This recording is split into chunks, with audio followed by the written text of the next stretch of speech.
ஏன் கழுதையின் மேல் இயேசு பவனி சென்றார்? நிறைய பேரோட கேள்வி. பழைய ஏற்பாட்டு காலத்திலே தீர்க்கதரிசிகள் நிறைய பேர் வாழ்ந்திருக்கிறாங்க. சின்ன தீர்க்கதரிசி, பெரிய தீர்க்கதரிசி, சின்ன தீர்க்கதரிசி, பெரிய தீர்க்கதரிசி, நிறைய தீர்க்கதரிசிகள் வாழ்ந்தார்கள். ஒவ்வொருத்தரும் ஏசாயா தீர்க்கதரிசி, தானியல் ஒரு தீர்க்கதரிசி, ஓசியா ஒரு தீர்க்கதரிசி, மீகா ஒரு தீர்க்கதரிசி, ஆகாய் ஒரு தீர்க்கதரிசி, எல்லாருமே ஒரு தீர்க்கதரிசிகள்.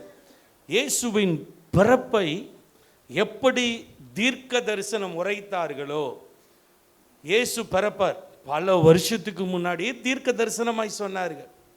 இயேசு இப்படி மாட்டுத் தொழுவத்தில் பிறப்பார் பல வருஷத்துக்கு முன்னாடியே தீர்க்க தரிசனமாய் சொன்னார்.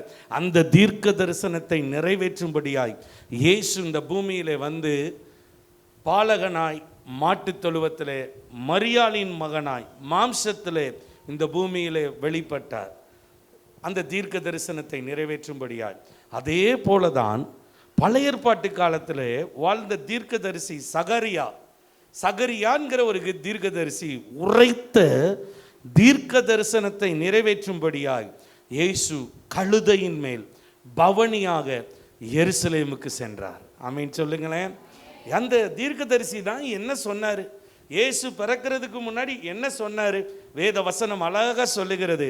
சகரியா எழுதின தீர்க்கதரிசியின் புஸ்தகம் 9ஆம் அதிகாரம் 9வது வசனம் 9:9.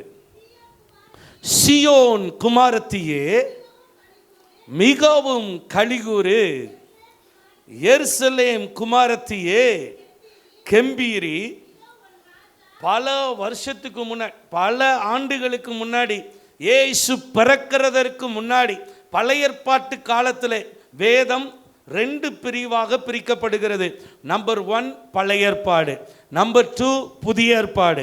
பழைய ஏற்பாட்டு காலத்திலே வாழ்ந்த தீர்க்கதரிசி தான் சகரியா. தீர்க்க தரிசனம் என்றால் நாளைக்கு நடக்கிறத இன்னைக்கே சொல்றது தான் தீர்க்க தரிசனம். தீர்க்க தரிசி என்றால் நாளைக்கு நடப்போகிறத, வருங்காலங்களில் நடக்க போகிறத, வரும் நாட்களில் நடக்க போகிறத தீர்க்க தரிசனமாய் சொல்லுகிறவர்களுக்கு பேரு தான் தீர்க்க தரிசி. எத்தனை பேருக்கு புரிஞ்சிச்சு? ஒரு ஆமீன் சொல்லுங்க. இயேசு பிறக்கிறதற்கு முன்னாடியே வாழ்ந்த மனிதர் தான் சகரியா.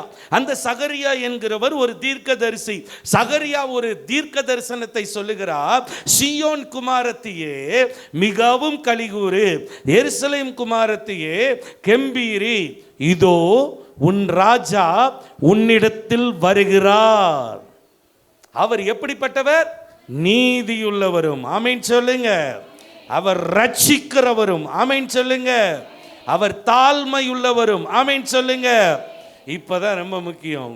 கழுதையின் மேலும் கழுதை குட்டியாகிய மரியின் மேலும் ஏறி வருகிறவருமாய் இருக்கிறார். நல்லா கரங்களை தட்டி ஏசப்பாவுக்கு நன்றி சொல்லுவோமா? ஹல்லேலூயா, ஹல்லேலூயா, ஹல்லேலூயா. ஆண்டவர் பாருங்களேன், கழுதையின் மேலும் கழுதை குட்டியாகிய மரியின் மேலும் ஏறி வருகிறவராய். பல ஆண்டுகளுக்கு முன்னாடி, இயேசு பிறக்கிறதற்கு முன்னாடி பழைய ஏற்பாட்டு காலத்தில் வாழ்ந்த சகரியா என்கிற ஒரு தீர்க்கதரிசி நடக்க போகிற ஒரு காரியத்தை தீர்க்க தரிசனமாய் உரைக்கிறார். இயேசு இந்த பூமிக்கு வந்தார். வந்த பிறகு சகரியா தீர்க்க தரிசனம் உரைத்த அந்த தீர்க்க தரிசனத்தை நிறைவேற்றும்படியாய் இயேசு எருசலேமிலே பவனியாக கழுதையின் மேலும் கழுதை குட்டியின் மேலும் பவனியாய் சென்றார். ஆமென் சொல்லுங்களேன். எப்பனா? அவருடைய மரணத்திற்கு முன்பாக, பஸ்கா பண்டிகைக்கு முன்பாக. ஆமென். எவ்வளவு பெரிய ஆண்டவர் பாருங்க. ஒன்று நல்லா தெரிஞ்சுக்கோங்க, இயேசு உங்க கூட தான் இருக்கிறார். ஆமென். அவர் கொடுத்த வாக்கு தத்தங்களும் உங்க கூட தான் இருக்கிறது. ஆமென். அல்லேலூயா. இயேசு நம்ம கூட தான் இருக்கிறார். சில மனிதர்களுடைய வாழ்க்கையில் மெய்யான ஆசீர்வாதத்தை பெற முடியாமல் போகிறதுக்கு காரணம் என்னன்னா, நல்லா தெரிஞ்சுக்கோங்களேன். ஆபிரகாம் கூட லோத்து இருந்தார். லோத்து இருக்கிற வரையிலும் ஆபிரகாமுக்கு குழந்தை இல்லை. ஆமென். ஆபிரகாமோட வாழ்க்கையில தேவன் கூட இருந்தார். தேவன் கொடுத்த வாக்குத்தத்தம் இருந்தது, ஆனால் குழந்தை இல்லை. வாக்குத்தத்தம் பண்ணினவர் கூட இருந்தார். வாக்குத்தத்தம் இருந்தது, ஆனால் வார்த்தை நிறைவேறலை. உங்கள் வாழ்க்கையில் இன்னும் பிரச்சனை தீரலை அப்படின்னா லோத்து உங்கள் வாழ்க்கையை விட்டு போகணும். ஆமீன் சொல்லுங்களேன். உங்களை விட்டு பிரிஞ்சு போக வேண்டிய காரியம் பிரிஞ்சு போகணும். அப்புறப்படுத்த வேண்டிய காரியத்தை அப்புறப்படுத்தணும். வாக்குத்தத்தம் பண்ணினவர், வாக்குத்தத்தம் நிறைவேறணும்னா அப்புறப்படுத்த வேண்டியதை படுத்தணும். அகன்று போக வேண்டியதை அகன்று போகணும். நிச்சயமா அவர் என்ன செய்வார்? அந்த வாக்குத்தத்தத்தை நிறைவேற்றுவார். எத்தனையோ தீர்க்க தரிசனங்கள் கர்த்தர் இந்த வருஷத்தில் உங்களோடு பேசி இருக்கலாம். ஒருவேளை நீங்கள் டிவியை திறக்கும் போது டிவியில் ஊழியக்காரர் மூலமாய் பேசி இருக்கலாம். கூட்டங்களில் நீங்கள் கலக்கும் போது வருகிற ஊழியக்காரர் மூலமாக பேசி இருக்கலாம். ஒருவேளை பைபிளை திறக்கும் போது பைபிள் மூலமா கர்த்தர் உங்களுக்கு தீர்க்க தரிசனமா பேசி இருக்கலாம். சபையில பிரசங்கத்தில் தீர்க்க தரிசனமாய் பேசி இருக்கலாம். ஆனால் ஒருவேளை உங்களுக்கு ஒரு கேள்வி, ஏன் இன்னும் என் வாழ்க்கையில கர்த்தர் கொடுத்த அந்த தீர்க்க தரிசனம், கர்த்தர் பேசின அந்த தீர்க்க தரிசனம், கர்த்தர் கொடுத்த அந்த வாக்குத்தத்தம் என் வாழ்க்கையில நிறைவேறல அப்படின்னு நீங்க நினைக்கலாம். பழைய ஏற்பாட்டு காலத்தில் சகரியா உரைத்த தீர்க்க தரிசனத்தை நிறைவேற்றுவதற்கு இயேசு கழுதையின் மேல் எருசலேமிலே பவனியாக போனார் என்றால் நிச்சயமாய் அவருடைய பிள்ளைகளாகிய உங்க வாழ்க்கையில கர்த்தர் கொடுத்த வாக்குத்தத்தத்தை நிறைவேற்றும்படியா அந்த குறித்த காலத்திலே வந்து அந்த வாக்குத்தத்தத்தை உங்க வாழ்க்கையில அவர் நிறைவேற்ற உண்மையுள்ளவராய் இருக்கிறார். ஒருவேளை சில காரியங்கள் நம்மை விட்டு கடந்து போயிருக்கலாம், ஆனால் அவர் கொடுத்த வாக்குத்தத்தத்தை அவர் மறக்க மாட்டார். ஒருவேளை கர்த்தர் கொடுத்த வாக்குத்தத்தத்தை நீங்க மறந்து போயிருக்கலாம், ஆனால் உங்களுக்கு கர்த்தர் கொடுத்த வாக்குத்தத்தத்தை அவர் ஒரு நாளும் மறக்கிறவரே கிடையாது. ஆமென். கழுதை அற்பமாக யாவராலும் எண்ணப்படுகிற ஒரு விலங்கு. ஆமென். அல்லேலூயா. ராஜாக்கள் எல்லாருமே பயன்படுத்துகிற ஒரு விலங்கு குதிரை. ஆமென். ஆனால் பாருங்களேன், ஆண்டவர் இயேசு தேர்ந்தெடுத்து தன்னை வித்தியாசப்படுத்துவதற்காக, தன்னை வித்தியாசப்படுத்தி காண்பிப்பதற்காக கழுதை, ஒரு அமைதியான விலங்கை இயேசு தேர்ந்தெடுக்கிறார். ஆமென். அவர் ராஜாதான், அவர் இயேசு ராஜாதான். ஆனால் தேர்ந்தெடுப்பதற்கு அவர் தேர்ந்தெடுத்த விதத்தை பாருங்களேன். ஒரு விலங்கு, அமைதியான ஒரு விலங்கு. அல்லேலூயா, அல்லேலூயா, அல்லேலூயா. வேதம் சொல்லுகிறது, லூக்கா எழுதின சுவிசேஷம் கரெக்டாக இன்னும் ஒரு 10 நிமிஷம், அப்படியே 19ஆம் அதிகாரம் 28 முதல் 40 வரை ஒரு சம்பவம் கொடுக்கப்பட்டிருக்கிறது. அதிலே அவர் ஒலிவமலை எனப்பட்ட அந்த வசனத்தை நாம் வாசிக்க கேட்போம். அவர் ஒலிவமலை எனப்பட்ட மலையின் அருகான பெத்தானியா என்னும் ஊருக்கு சமீபித்த போது 2 சீசர்கள் 2 பேரை கூப்பிடுறாரு. இயேசு 2 பேரை கூப்பிட்டு, நீங்கள் உங்களுக்கு எதிரே இருக்கிற கிராமத்துக்கு போங்க. அங்கே பிரவேசிக்கும் போது மனுஷன் ஒரு நாளும் ஒரு காலமும் ஏறியிராத ஒரு கழுதை குட்டி கட்டி இருக்க நீங்கள் என்ன செய்வீங்க? காண்பீர்கள். அதை நீங்கள் என்ன செய்யுங்க? ஆவழ்த்து கொண்டு வாருங்க. நீங்கள் போங்கப்பா, நீங்கள் போங்க. அவர் தைரியமாக சொல்கிறாரு. ஏன் அப்படி சொல்கிறாரு? வேத வசனம் அழகாக சொல்லுகிறது. சங்கீதம் 50 10 11 12. சங்கீதம் 50 10 11 12 வாசிக்க கேட்போமே. சகல காட்டு ஜீவன்களும் பர்வதங்களில் 1000 மிருகங்களும் இயேசு சொல்லுகிறார். சகல காட்டு ஜீவன்களும் பர்வதங்களில் 1000 திரிகிற மிருகங்களும் என்னுடையவைகள். ஆமென். மலைகளில் உள்ள வாசிங்க, பறவைகள் எல்லாம் அறிவேன், வெளியில் நடமாடுகிறவைகள் எல்லாம் என்னுடையவைகள். நான் பசியா இருந்தால் உனக்கு சொல்லேன், பூமியும் அது நிறைவும் என்னுடையவைகள். ஆமென். எல்லாத்தையும் ஆண்டவர் அறிஞ்சிருக்கிறார். ஃபாரஸ்டில் இருக்கிறவங்க இன்னைக்கு புலி எங்கெங்கே நடமாடுது அப்படிங்கிறதுக்கு பார்க்குறதுக்காக மானில் கேமரா பொருத்தி அனுப்புவாங்க. அவங்க ஏன்னா உள்ளக்க போக முடியாது, உள்ளக்க இவங்களை தீர்த்து கட்டிடும். அதனால இவங்க அனுப்பி விட்டுட்டு கேமரா வாயிலாக என்ன செய்வாங்க, பார்ப்பாங்க. ஆனால் ஆண்டவர் சொல்கிறார், மலைகளில் உள்ள பறவைகளை எல்லாம் நான் அறிவேன். அவருக்கு தெரியாத ஒரு பறவையும் கிடையாது, எல்லாமே அவருடையது, எல்லாமே அவருடையது. அதனால தான் அவர் சொல்கிறாரு, நீங்கள் நேராக போங்க, 2 பேரும் நேராக போங்க, எதிரே இருக்கிற கிராமத்துக்கு போங்க, கிராமத்தில் பிரவேசிங்க. அங்கே 2 என்ன செய்யும், கழுதையும் கழுதை குட்டியும் என்ன செய்யப்பட்டிருக்கும், கட்டப்பட்டிருக்கும். அது ஒரு நாளும் ஒருவரும் ஏறியிராத கழுதை. ஏன்னா இப்போ குதிரைன்னு பாருங்களேன், குதிரைனா ராஜாக்கள் ஏறி இருப்பாங்க, குதிரைனா மனுஷர்கள் ஏறி இருப்பாங்க. ஆனால் கழுதையில் ஒரு நாளும் யாருமே ஏறி இருக்க மாட்டாங்க, யாருமே கழுதையில் டிராவல் பண்ணி இருக்க மாட்டாங்க. ஆண்டவர் சொல்கிறாரு, இந்த கழுதை தான் எனக்கு வேணும். ஒருவேளை உங்கள் பட்டணத்தில், உங்கள் மகராஜபுரத்தில், உங்கள் தம்பிப்பட்டியில், பட்டி ஓடையில், உங்கள் சுந்தரபாண்டியத்தில், ஸ்ரீவில்லிபுத்தூரில் எத்தனையோ பேர் பணக்காரங்க, ஐஸ்வர்யவான்க, விஐபிக்க, அதிகாரத்தில் உள்ளவங்க, பணபலத்தில் உள்ளவங்க எத்தனையோ பேர் இருந்தாங்க. ஆனால் கர்த்தர் உங்களை மட்டும் ஆண்டவர் செலக்ட் பண்ணி இருக்கிறார்னா அது ஒரு நோக்கம். ஆமென் சொல்லுங்களேன். உங்களை தேர்ந்தெடுத்து அவருடைய பிள்ளையாய் மாற்றி இருக்கிறார் என்றால் நிச்சயமாய் உங்களை வித்தியாசப்படுத்துவார். எப்படி எல்லாரும் பயன்படுத்துகிற குதிரையை பயன்படுத்தாம அவர் கழுதையை தேர்ந்தெடுத்தாரு, ஆண்டவர் சொல்லுகிறார், உங்களை கர்த்தர் உங்க ஜனத்துல, உங்க ஜாதியில, உங்க கோத்திரத்துல, உங்க இனத்துல, உங்க இனஜன பந்துகள் மத்தியில உங்களை மட்டும் கர்த்தர் செலக்ட் பண்ணி இருக்கிறார்னா, உங்களை மட்டும் கர்த்தர் ரட்சித்திருக்கிறார் என்றால், உங்களை மட்டும் கர்த்தர் தேர்ந்தெடுத்திருக்கிறார் என்றால், உங்களை உங்கள் ஜனங்களுக்கு முன்பாக வித்தியாசப்படுத்துவதற்காக, உங்கள் ஜனங்களுக்கு முன்பாக வேறுபடுத்தி ஆசீர்வதிப்பதற்காக, உங்களை வேறுபடுத்தி உங்களை உயர்த்துவதற்காக அவருடைய பிள்ளைகளை அவர் உயர்த்துகிற தேவனாய் இருக்கிறார். அவருடைய பிள்ளைகளை அவர் வித்தியாசப்படுத்தி அவர்களை ஆசீர்வதிக்கிறவராய் இருக்கிறார். அவர் ஆசீர்வதிக்கிறவராய் இருக்கிறார். வேதம் அழகாக சொல்லுகிறது.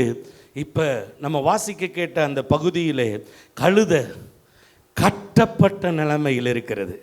ஆமென். கட்டப்பட்ட நிலைமையில் இருக்கிறது. கட்டப்பட்ட நிலைமை, கட்டப்பட்ட கழுதை, கட்டப்பட்ட கழுதை. இன்னைக்கு எத்தனையோ பேருடைய வாழ்க்கையில் கட்டப்பட்ட நிலைமை, கட்டப்பட்ட நிலைமை. சகோதரி கிருபா அழகா சொல்ல முடியும். நான் இந்த நிகழ்ச்சியை பேசிட்டு இருக்கிறேன், இதை யூடியூப்ல ஒளிபரப்பு செய்யும்போது, நம்ம கிராஸ் டிவியில் ஒளிபரப்பு செய்யும்போது எத்தனையோ பேர் ஆசீர்வதிக்கப்படுறாங்க. சரியா புதன்கிழமை தோறும் 9:15 மணி முதல் 9:30 மணி வரை ஒரு 1/4 மணி நேரம் நம்முடைய நிகழ்ச்சி கடந்து போகிறது. அந்த நிகழ்ச்சி முடிஞ்ச உடனே பல ஃபோன் வரும். ஒரு 4 நாள் கழித்து வயசானவங்கன்னா எழுதி வச்சுட்டு ஃபோன் போடுவாங்க. இதில் நிறைய பேர் 60 வயசு 70 வயசுக்கு மேலே உள்ளவங்க தான் அதிகமாக ஃபோன் வரும். ஒரு குறிப்பிட்ட நாள் அந்த சகோதரி கிருபா அவர்கள் ஃபோன் போட்டாங்க. ஃபோன் போட்டு, நான் என்னை பெரியாளை காண்பிக்கிறதுக்காக இந்த வார்த்தையை நான் சொல்லலை, அவங்க சனிக்கிழமை கரெக்டாக 11 மணிக்கு போடுறாங்க. ஐயா, அவங்க பேசுகிறதே புரியலை, அவங்க பேசுகிறதே புரியலை. அவங்க சொல்கிறது ஒன்றே ஒன்று தெரியும், நான் ஆவிக்குரிய வாழ்க்கையில் நான் நல்லா இருந்தவ, நான் ஜெபிக்கிறவ, நான் வேதத்தை வாசிக்கிறவ, 63 வயசாகுதியா, ஆனால் நான் 63 வயசு மாதிரி இருக்க மாட்டேன், வாலிப ஸ்டேஜ் மாதிரி தான் இருப்பேன். ஆனால் இந்த 7 நாட்களாக என் உதடு நடுங்குது, என் கை நடுங்குது, என் கால் நடுங்குது, டம்ளரை கொடுத்தா இப்படி தலை கீழே ஆடுது. என் பிள்ளைகள் இன்னைக்கு காலையில் கூட மூச்சு திணறல், எல்லா ட்ரீட்மெண்ட்டும் பார்த்துட்டாங்க, ஒன்றுமே ஆகலை, ஒன்றுமே செய்யலை. இப்போ என் பேர பையன்தான் இருக்கிறான், அவன் நடுங்கிட்டு இருக்கிறான், பயந்துட்டு இருக்கிறான். என் பிள்ளைகள் எல்லாம் ஃபோனில் வேலைக்கு போயிட்டு கால் பண்ணுறாங்க, என்ன ஏது அம்மா நான் லீவ் போட்டு வந்துடுவான்னு கேட்குறாங்க.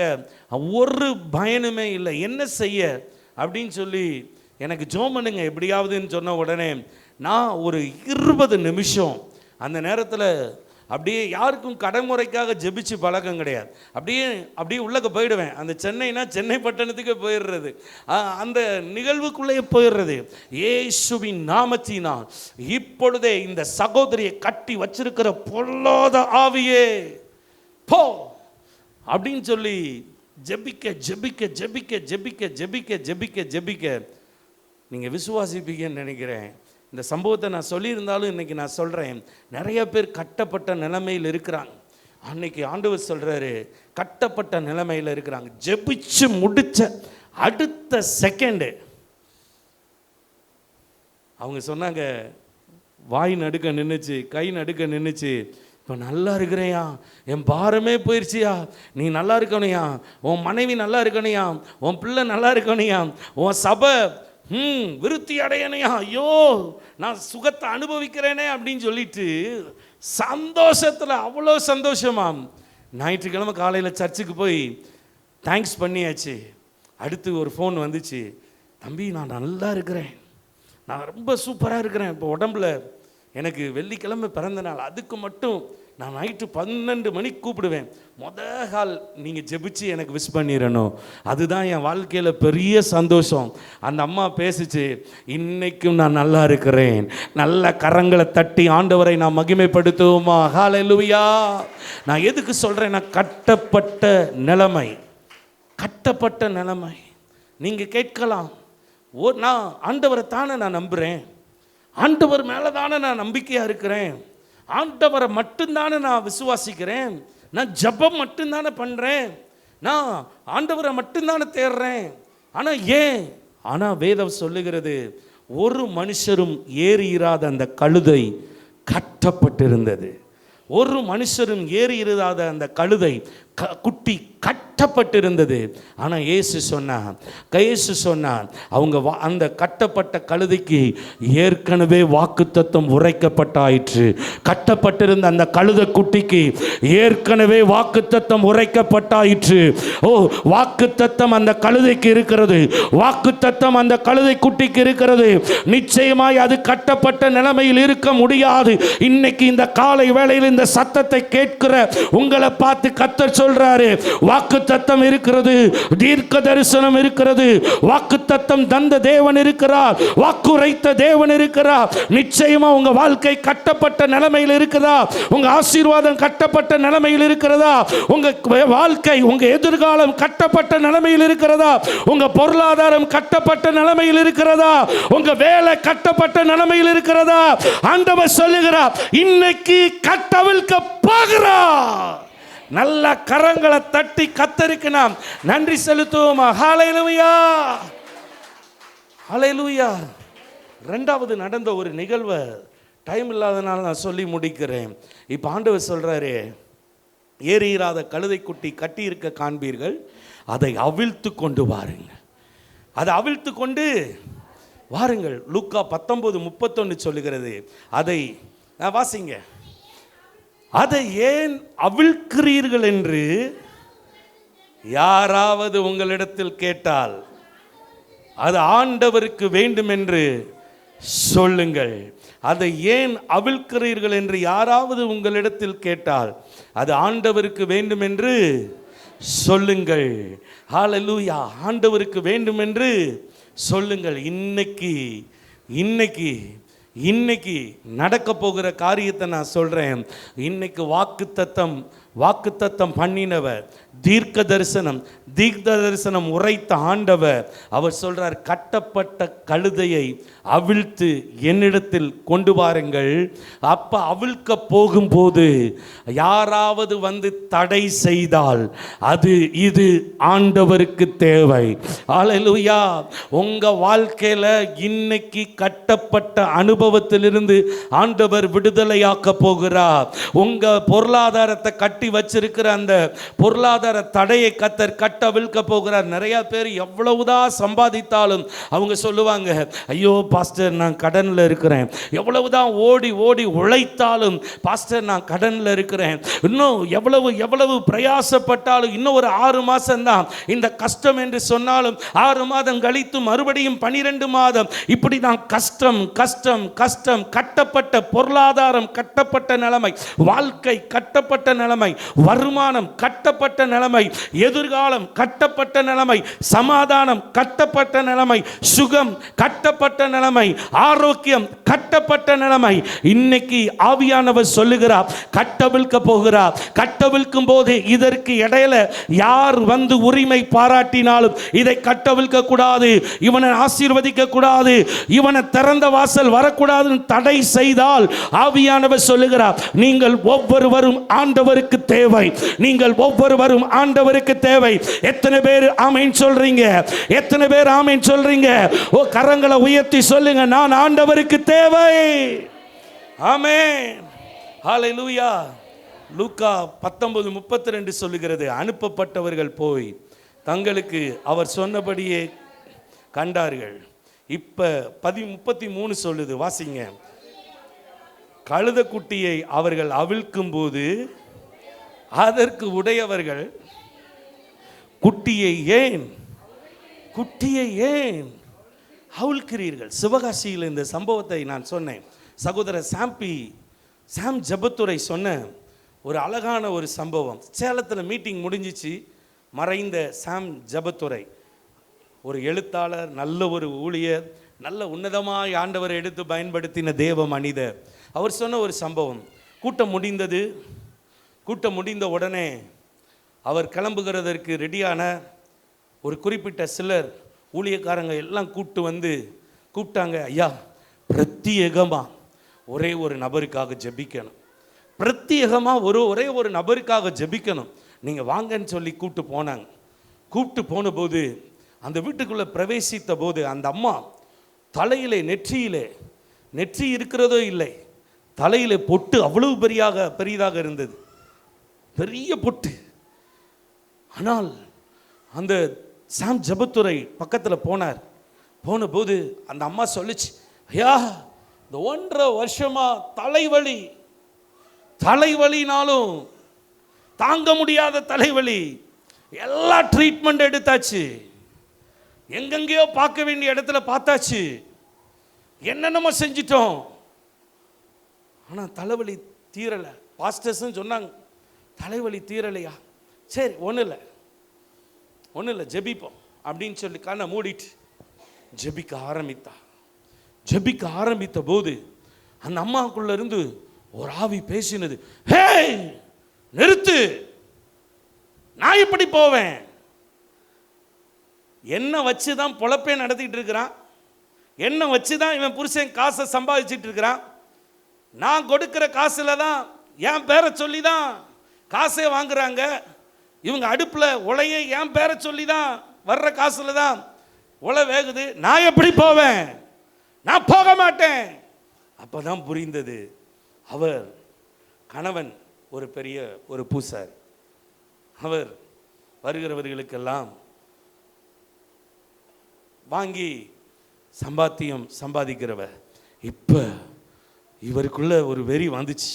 கண்களை மூடி சொல்ல ஆரம்பித்தா, வேதம் சொல்லுகிறது, பிசாசுக்கு எதிர்த்து நில்லுங்கள், அப்பொழுது அவன் உங்களை விட்டு ஓடி போவான்.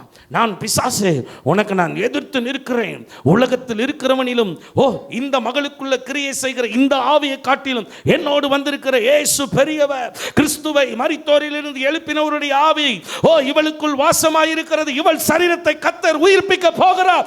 பொல்லாத ஆவியை போ.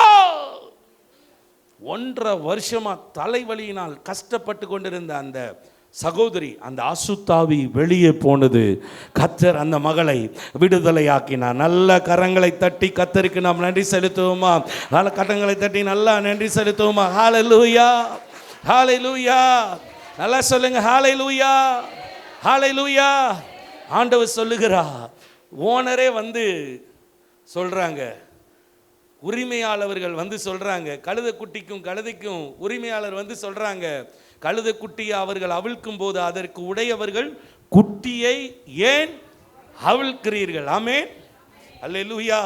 இன்னைக்கு ஆவியானவர் எனக்கு சொன்ன ஒரே ஒரு காரியம், நமக்குள்ள இங்க உங்களுக்குள்ள கிரியை செய்கிற பூர்வீக சாப கிரியைகள், பூர்வீக பாவ கிரியைகள், உங்களுக்கு தெரியாம உங்க முன்னோர்கள் யாருக்காவது வைத்த செய்வினை நிமித்தமாய் உங்களையோ உங்கள் குடும்பத்தையோ உங்கள் பிள்ளைகளையோ உங்கள் உடைமைகளையோ உங்களுடைய சொத்துக்களையோ பிசாசு உரிமை கொண்டாடி கொண்டிருக்கிறதா?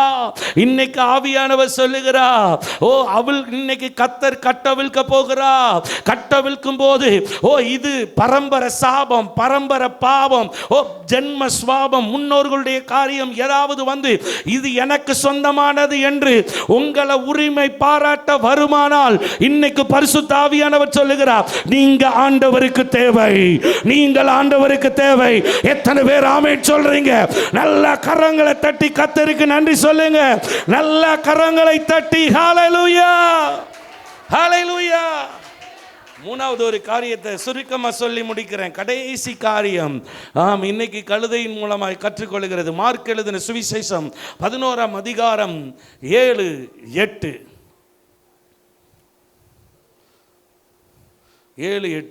மார்க் 11:7-8. அவர்கள் அந்த குட்டியை, ஆமென் ஆமென் ஆமென், ஒரு கரங்களை உயர்த்தி ஒரு ஆமென் சொல்லுங்க. வாக்குத்தத்தம் இருந்தது, வாக்குத்தத்த தேவன் இருந்தா, வாக்குரைத்த தேவன் இருந்தா. ஆனால் கழுதையோ கட்டப்பட்ட நிலைமையில் இருந்தது.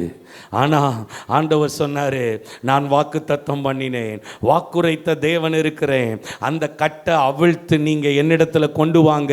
கட்டை அவிழ்க்கும் போது தடை வரும், இது ஆண்டவருக்கு தேவை என்று சொல்லுங்க.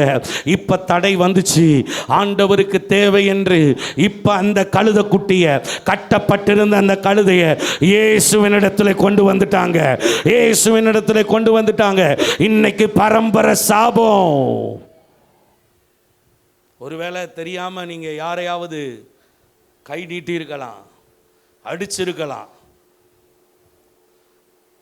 யாருக்கு விரோதமாவது நீங்க எழும்பி பேசி இருக்கலாம். இதெல்லாம் நம்ம ஆசீர்வாதத்தை தடுக்கிற ஒரு காரியம், நமக்கு சாபத்தை கொண்டு வருகிற ஒரு காரியம், நம்ம குடும்பத்துக்கே ஒரு சாபத்தை கொண்டு வருகிற காரியம்.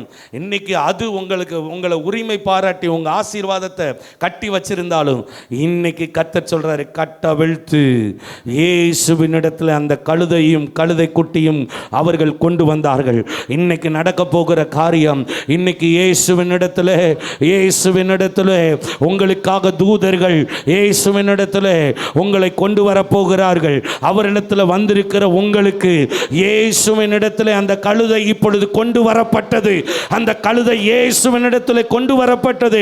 அந்த கழுதை இயேசுவினிடத்தில் கொண்டு வரப்பட்டது. கொண்டு வரப்பட்ட அந்த கழுதைக்கு நடந்த ஆசீர்வாதத்தை பாருங்க. அவர்கள் அந்த குட்டி இயேசுவினிடத்தில் கொண்டு வந்து அதன் மேல் தங்கள் வஸ்திரங்களை போட்டார்கள். எவ்வளவு பெரிய கிருபை பாருங்க.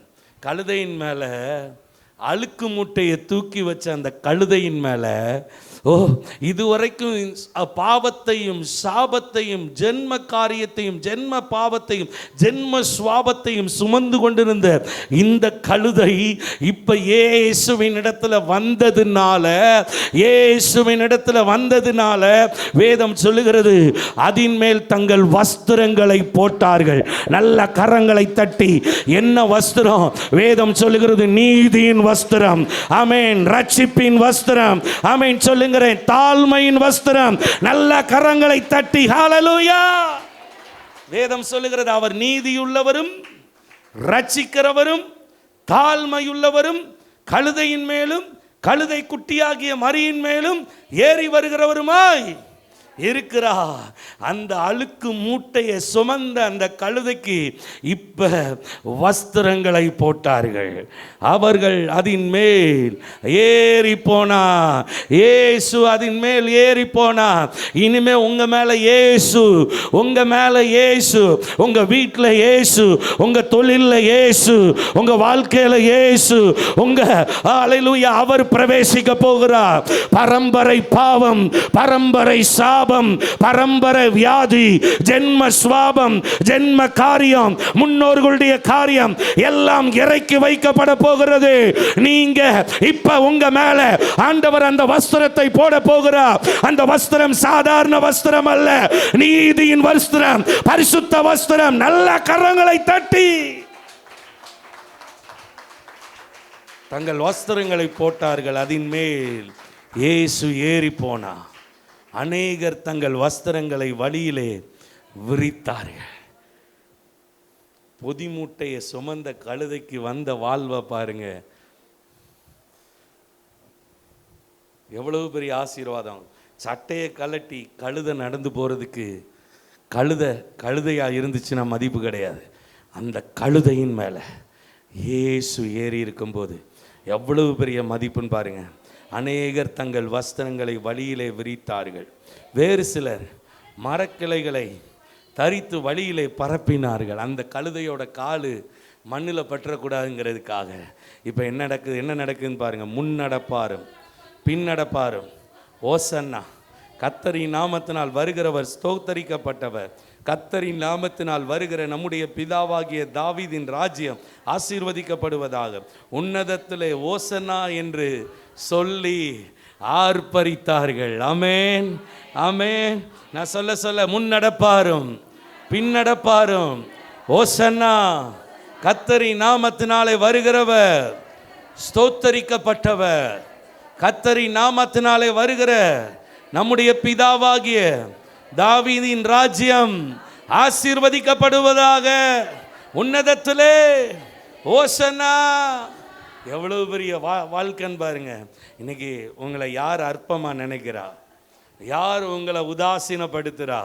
யார் உங்களை, நீங்கள் ஒருவேளை உங்களுக்குள்ள கேள்வி, நான் ஆண்டவற்றை வந்தேன், இன்னும் நான் நிந்திக்கப்படுகிற பாத்திரமாக இருக்கிறேனே, இன்னும் அவமானப்படுத்தப்படுகிற பாத்திரமாக இருக்கிறேனே, இன்னும் நான் கேலிக்குறியாக இருக்கிறேனே, இன்னும் ஒரு வேடிக்கை பொருளாக இருக்கிறேனே என்று ஒருவேளை நீங்கள் சொல்லலாம்.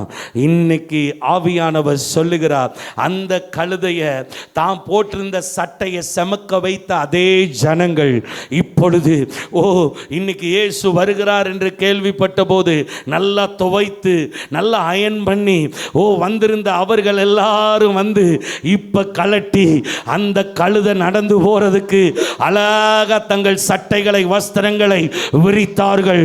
நீங்க எந்த இடத்துல இன்னைக்கு விசுவாசத்தோட போங்க.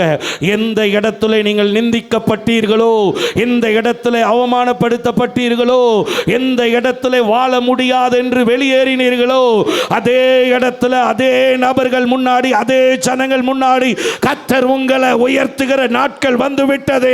கர்த்தர் உங்களை ஆசீர்வதிக்கிற நாட்கள் வந்துவிட்டது. கர்த்தர் உங்களை மேன்மைப்படுத்துகிற நாட்கள் வந்துவிட்டது.